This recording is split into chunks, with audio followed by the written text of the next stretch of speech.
Hi, welcome back to கதைப்போமா with Usharani. உங்களுக்கு புத்தக வாசிப்பு ரொம்ப பிடிக்குமா? அப்போ இது உங்களுக்கான பதிவு தான்.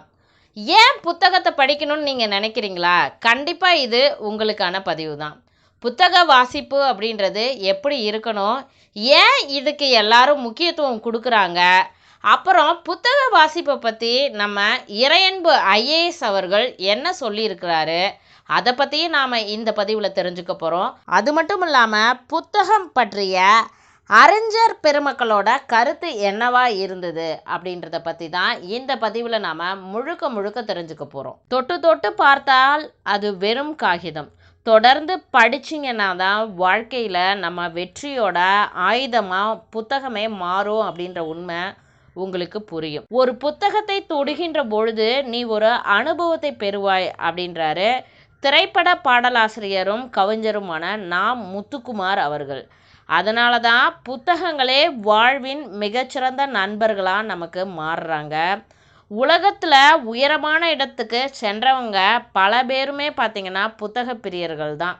அதனால் புத்தகத்தின் முக்கியத்துவத்தை நம்ம எல்லாருமே உணரணும். இன்னும் ஒரு படி அதிகமாக ஒரு விஷயத்தை நீங்கள் தெரிஞ்சுக்கணும் அப்படின்னு சொல்லி பார்த்தீங்கன்னா, நூல்களோட முக்கியத்துவத்தை அறிந்த நம் முன்னோர்கள் என்ன பண்ணியிருக்காங்க, பண ஓலையில் எழுதப்பட்ட பதிவுகளை துளையிட்டு அதை நூல் கயிற்றுல கோர்த்தும் வச்சுருந்தாங்க.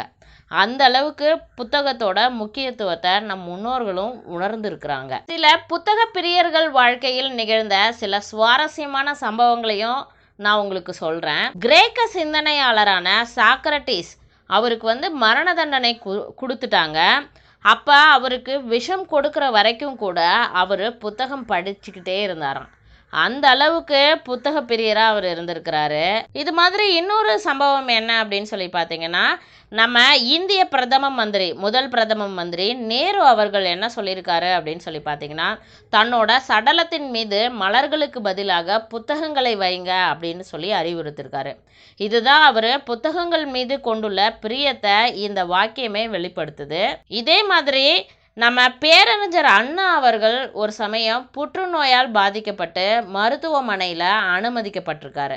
அந்த சமயம் அறுவை சிகிச்சை செய்யக்கூடிய அந்த நாள் அன்னைக்கு அவர் படித்த புத்தகத்தோட சில பக்கங்கள் பாக்கி இருக்கிறதுனால அந்த உயிர் காக்கும் அறுவை சிகிச்சையவே ஒரு நாள் தள்ளி வைக்க சொன்னாராம். இப்படி உயர்ந்த இடத்தில் இருக்கக்கூடிய எல்லாருமே புத்தக பிரியர்கள் தான். எது ஒரு நல்ல புத்தகம் அப்படின்னு சொல்லி பார்த்தீங்கன்னா, நமக்குள்ளார அந்த புத்தகங்களை படித்ததுக்கு அப்புறமா நல்ல குணம் வளர ஆரம்பிக்கும். நமக்குள்ளே இருக்கிற ஆர்வத்தை தூண்டி நம்மளை தொடர்ந்து படிக்க வைக்கக்கூடிய நூல்கள் தான் சிறந்த நூல்கள். அந்த புத்தகத்தை நீங்கள் தேடி படிக்கலாம், தப்பே கிடையாது. புத்தக வாசிப்பு எப்படி அமையணும் அப்படின்றது தெரியல அப்படின்னா, அதை தெரிஞ்சுக்கணும் அப்படின்னு நினைக்கிறவங்களுக்காக நம்ம இறையன்பு ஐஏஎஸ் அவர்கள் புத்தக வாசிப்பு எப்படி இருக்கணும் அப்படின்னு சொல்லி சில விஷயங்களை அறிவுறுத்தியிருக்காரு. அது என்னன்னு சொல்லி நாம் இந்த பதிவில் தெரிஞ்சுக்கலாம். ஒரு புத்தகத்தில் முதல்ல எடுத்த உடனே கற்றுக்கிறதுக்கு என்ன இருக்குது அப்படின்னு சொல்லி நீங்கள் தெளிவாக தெரிஞ்சுக்கணும். இதன் மூலயமா நம்ம வாழ்க்கையில் ஏதாவது நம்ம தெரிஞ்சுக்கலாமா வேண்டாமா அப்படின்றத நீங்கள் முதல்ல புரிஞ்சு வச்சுக்கணும். அடுத்ததாக பார்த்தீங்கன்னா, அந்த புத்தகத்திலிருந்து ஒரு 10 செய்திகளை உங்களால் பெற முடிஞ்சுது அப்படின்னா அது ஒரு சிறந்த புத்தகம் அப்படின்றத முதல்ல நீங்கள் புரிஞ்சுக்கோங்க.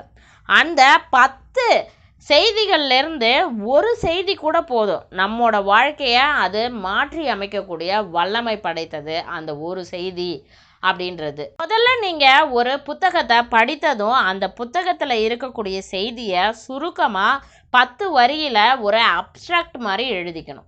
அதை எழுதி முடித்ததுக்கு அப்புறமா அதில் நம்மோட வாழ்க்கைக்கு பயன்படக்கூடிய விஷயங்கள் இருக்கா இல்லையா அப்படின்றத சிந்திச்சு பாருங்கள். அப்படி அதில் பயன்படுத்தக்கூடிய இல்லை நமக்கு பயன்படக்கூடிய விஷயங்கள் இருந்துச்சு அப்படின்னா அதை நீங்கள் வாழ்க்கையில் அப்ளை பண்ணிங்களா இல்லையா அப்படின்றத நோட் பண்ணி வைங்க. அப்பதான் அந்த புத்தகம் உங்களுடைய வாழ்க்கையை செம்மைப்படுத்தும், உங்களோட வாழ்க்கை தரத்தை உயர்த்தும். இந்த விஷயத்தை தான் நம்ம இறையன்பு ஐஏஎஸ் அவர்கள் புத்தக வாசிப்பு எப்படி இருக்கணும் அப்படின்றதுக்கு அறிவுரையா நமக்கு சொல்லி இருக்கிறாரு. நமக்கு தெரிந்த ஒரு சில அறிஞர்கள் புத்தக வாசிப்பை பற்றியும் புத்தகத்தை பற்றியும் சில பொன்மொழிகள் மாதிரி சில விஷயங்களை சொல்லியிருக்கிறாங்க. அதை நம்ம இந்த பதிவில் தெரிஞ்சுக்கலாம். நம்ம மகாத்மா அவர்கள்ட்ட ஒரு கேள்வி கேட்டிருக்காங்க.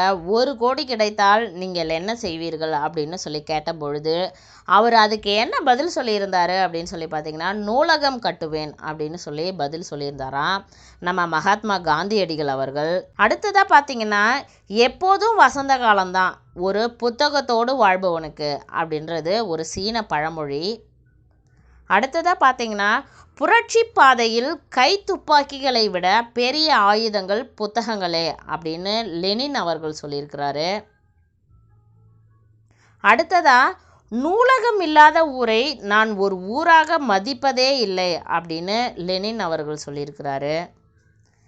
நம்ம வைரமுத்து அவர்கள் என்ன சொல்லியிருக்காரு அப்படின்னு சொல்லி பார்த்தீங்கன்னா, ஒரு நல்ல புத்தகம் திறந்து கொண்டால் நரகத்தின் வாசல் மூடப்படும் அப்படின்னு சொல்லியிருக்காரு.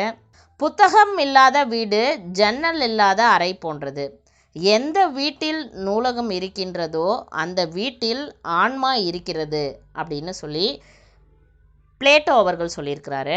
அடுத்ததாக பார்த்தீங்கன்னா, நம்ம சுவாமி விவேகானந்தர் ஒரு வாக்கியம் சொல்லியிருக்காரு. ஒரு நூலகம் திறக்கப்படும் பொழுது 1000 சிறைச்சாலைகள் மூடப்படுகின்றன. என்ன ஒரு அனுபவபூர்வமான வரிகள். அடுத்தது எமர்சன் ஒருத்தர் என்ன சொல்லியிருக்காரு அப்படின்னு சொல்லி பார்த்தீங்கன்னா, இந்த வாழ்வின் ஆகச்சிறந்த கேளிக்கை கொண்டாட்டம் ஓசையின்றி நடந்து கொண்டிருக்கிறது, அதுதான் புத்தக வாசிப்பு அப்படின்னு சொல்லியிருக்கிறாரு.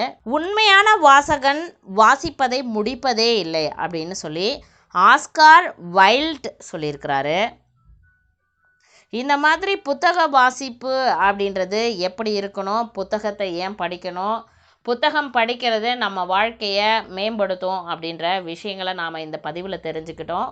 புத்தக வாசிப்பை நீங்கள் நிறுத்தி இருந்தீங்கன்னா கண்டிப்பாக புத்தக வாசிப்பை இனிமேல் தொடர்ந்து செய்யுங்க, புத்தகத்தை படியுங்க அப்படின்றத உணர்த்துறதுக்கான பதிவு தான் இந்த பதிவு. ஏப்ரல் 23ஆம் தேதி பார்த்தீங்கன்னா உலக புத்தக வாசிப்பு தினம் அப்படின்னு சொல்லி கொண்டாடப்படுது உலக அளவில். என்னை பொறுத்த வரைக்கும் அதுக்கு ஒரு தினம் அப்படின்னு சொல்லி தனியாக அதை ஒதுக்க நான் விரும்பலை. எல்லா நாளுமே நாம் புத்தகம் படித்தோம் அப்படின்னா அது நல்ல நாள் தான். நீங்கள் புத்தகம் படிக்கக்கூடிய நேரம் எல்லாமே நல்ல நேரம் தான். இன்று மட்டுமல்ல, என்றைக்குமே புத்தகத்தை வாசிப்போம் நேசிப்போம் அப்படின்னு சொல்லி இந்த பதிவை நான் முடிக்கிறேன்.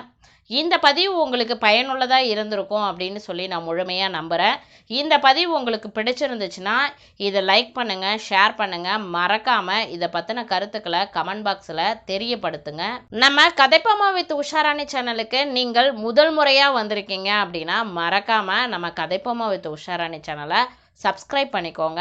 அப்படியே பக்கத்தில் இருக்கிற அந்த பெல் ஐக்கானையும் கிளிக் பண்ணிக்கோங்க. நன்றி, வணக்கம். மேலும் இன்னொரு நல்ல பதிவில் நான் உங்களை சந்திக்கிறேன்.